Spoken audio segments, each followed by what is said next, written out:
Hey guys, today I am so excited to get to talk to you about You Season 5. Now, this is the final season of You, and it is streaming in its entirety, all 10 episodes now on Netflix. I was able to get screeners ahead of time, and I have watched the whole thing, and that is why this review is dropping at the same time that the episodes drop. We're going to get into it. I'm going to give you my spoiler-free review, and then I'm going to give you plenty of warning before I dive into spoilers. So if you haven't had time to watch it. Obviously, if you're clicking on this right away, you haven't had time to watch it. But say you come back to this later, either later today when you finished or, later on next week or over the weekend. I need to talk spoilers. But again, the beginning of this is spoiler free. Do not worry. So my overall thoughts on You Season 5.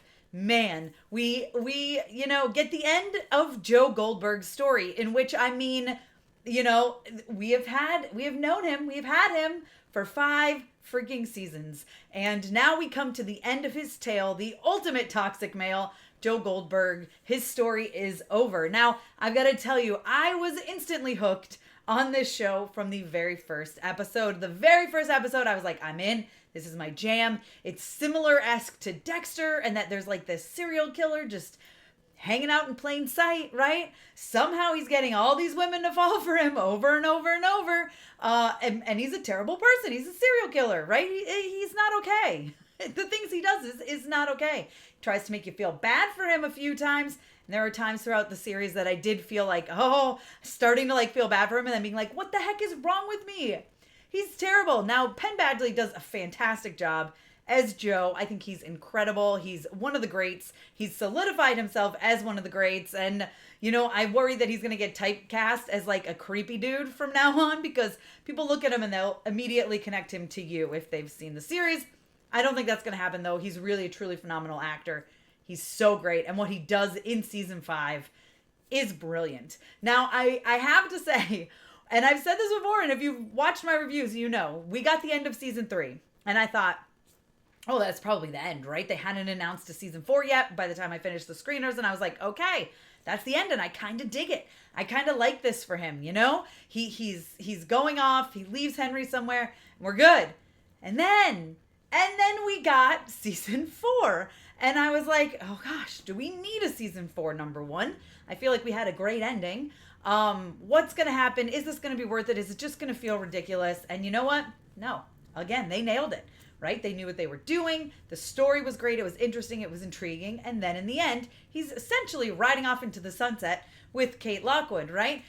More or less, he gets away with murders. She knows who he is for the most part. He knows who she is. They connect, whatever, right? And that is the end. And you're like, okay, is this the end? Is this the end for Joe Goldberg? And then they announced the season 5, and I was like, oh no.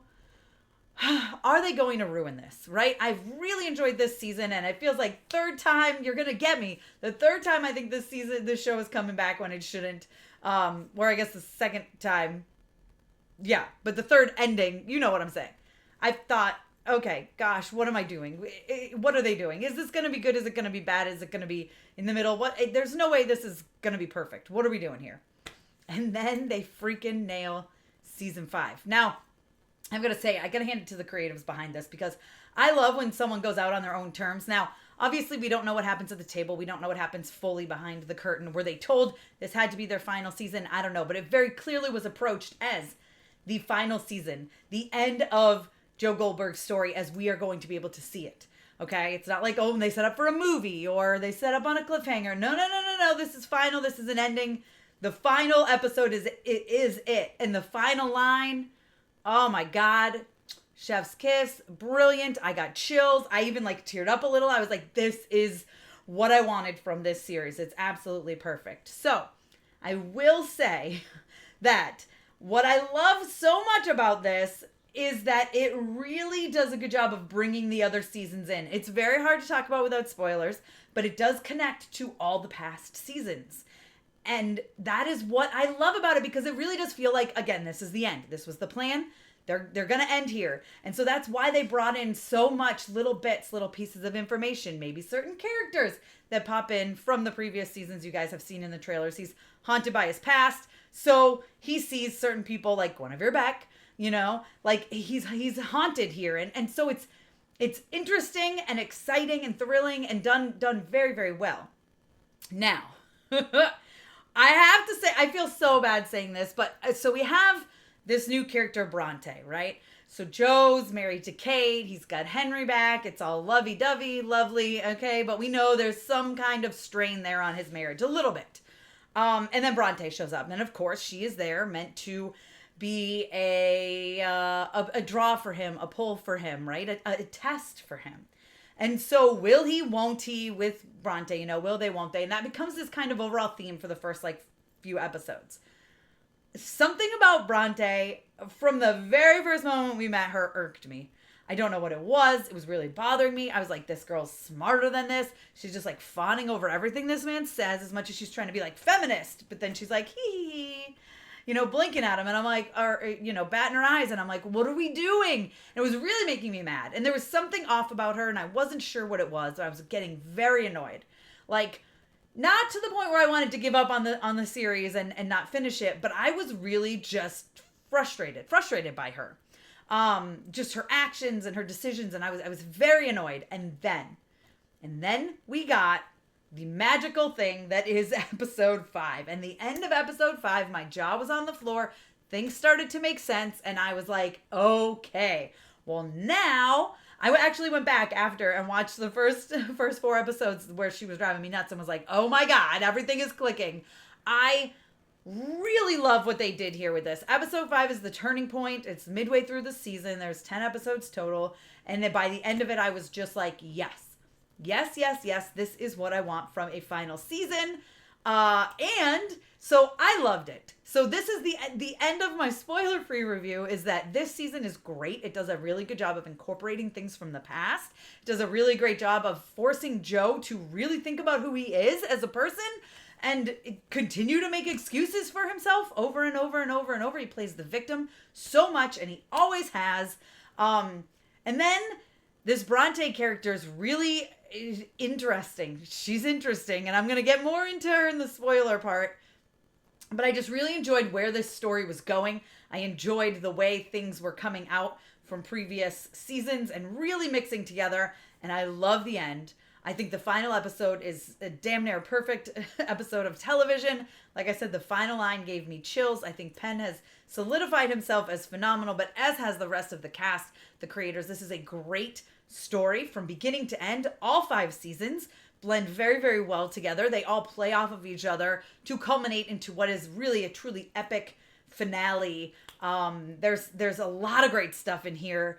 Lots of twists and turns. And, you know, I mean, the last 4 episodes, probably at least the last 3, I was literally on the edge of my seat waiting to find out what was happening. Whereas the first 4, I was like, okay, are we doing this again? It felt like we were doing the same old thing that we always do with the girl coming in and falling for Joe, and he leaves the other girl, and then he, you know, changes his whole thing up, and you're just like, here we go. This is all we're getting again. And it is not. And that made me very, very happy. So, and of course it returns to New York where everything started, which was brilliant, very smart. One thing that I forgot to say, I'm editing this in before I get to the spoiler stuff, but listen, episode 9 has the best use of Olivia Rodrigo's vampire that I have ever heard in anything.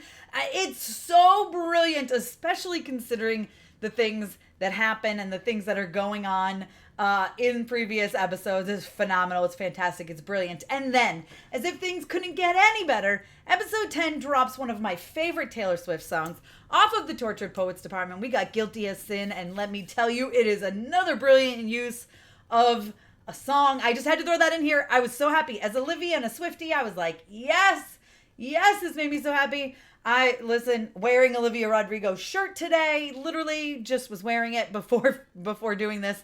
But yeah, I was very, very happy. Thrilled.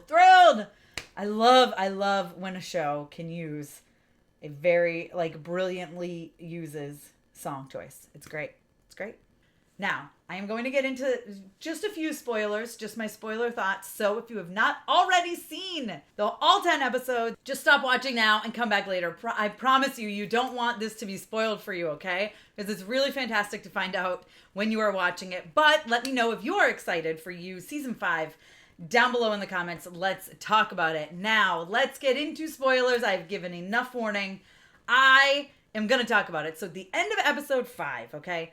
We find out that Joe's being catfished by Bronte. She was there to try to catch him and to prove, we find out eventually through episode 6, which I think is a brilliant episode, really getting to learn the background of everything. We find out that she's friends with Guinevere Beck, and that, she found this group of people who really just wanted to show who Joe is.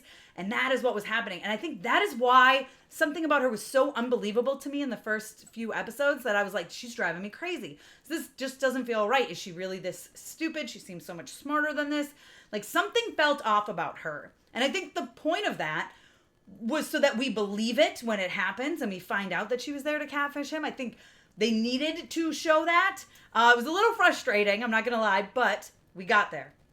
I think that was great. And then, of course, the fact that throughout the next couple episodes, Kate is like, I'm just going to show who he is. She finds out he's the Eat the Rich killer. Like, everything really starts to crumble for Joe. And even though Bronte kind of falls back for him, defends him for a little bit, she does end up figuring it out. Marion comes back, which I thought was great as well. Like, really, again, they're pulling things from the different seasons and dropping them in here. And I think that was so smart, especially like when everything blew up on TikTok about him being a killer. You're getting people from past seasons coming in and talking about Joe and their relationships with Joe. And that just was such a smart way to tie it all together, knowing that this is going to be the end, knowing this is going to be the final few episodes of the series, really getting to have those characters and have their opinions and have them be represented in this final season was perfect and absolutely deserved, and a brilliant move, because it really ties everything together in a way that feels like, oh, this has been the same story all along.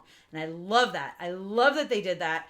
I think it was very, very smart. Now, I will say, the second to last episode, when Bronte, it clicks for her and she realizes what was going on. Very, very smart. I haven't even talked, by the way, about Maddie and Reagan and that whole situation. That was crazy. I love that he forced Maddie to kill his sister in order to kill her sister in order to keep control of her, because that's who he is. He's controlling. He has these people do things so that he had something against them. And I loved that. I thought that was very, very smart, very brilliant writing, very well done. And of course, the actress there, I'm blanking on her name, Anna Camp, she was phenomenal as both Reagan and Maddie. I think that was she's just such a good job, because they really felt like different characters. I thought that was a fun twist when you find out that it was Maddie that was sleeping with Harrison at that one point, way towards the beginning. That storyline did not play out at all how I expected it to, but I love that they did that. I love what they did with the Lockwoods. They kept them a part of the story, but really they focused on Joe and his just constantly thinking he is the victim. And Bronte even says it to him in the final episode. She's like, you are not the victim here, Joe. Having Henry realize who his father is. As a parent, that scene was heartbreaking, watching that little boy cry. But he was so good in this. And I loved seeing in the end that Kate survived. I was worried that she had not. And I like that when they surprise you with that sort of thing, they really make you think that she died. And then she comes in at the end. And I just think the way they wrapped everything together, and Joe being in jail, and Joe literally getting a letter from someone that is like, hey, by the way, this is all the stuff you can do to me. And he's like, hey, maybe the problem is you. And I was like, oh, perfect series. So good. Again, he just will never blame himself. He never will, and he never can. And that is the type of person he is. He is so toxic in that way. He truly feels that the world is out to get him. And I'm glad that they didn't change him. He knows that. Even though he started to think that he was a monster here and there, right? Just little glimpses of it, especially when his son would tell him, you were the monster in my room, when those little things would start to get to him. But then in the end, he was like, no, you know what? It's kind of my environment. It's not my fault. I like that he didn't die. I like that he had to go through trial, and I like that he is stuck in jail for the rest of his life. I think this is the perfect end. I do not want more. I don't think we need another season coming down the line. I don't think we need a movie. I don't think we need anything. This is great. This is perfect. These 5 seasons have been incredible. You guys let me know what you thought of this season. I'm assuming if you got this far, hopefully you've watched it and you didn't just ruin it all for yourself. But either way, it's a great series, great season. I was really annoyed the first 4 episodes. I thought, why are we doing this? We did not need this season. We are just repeating the same things over and over. And then they changed it up And that made me very, very happy. So let me know your thoughts in the comments. Don't forget to give me a thumbs up and subscribe. Don't forget to hit that notification bell so you don't miss out on more videos like this one. Follow me over on Instagram, Twitter, TikTok. And you guys can check me out at mamasgeeky.com. Thanks. I'll see you next time.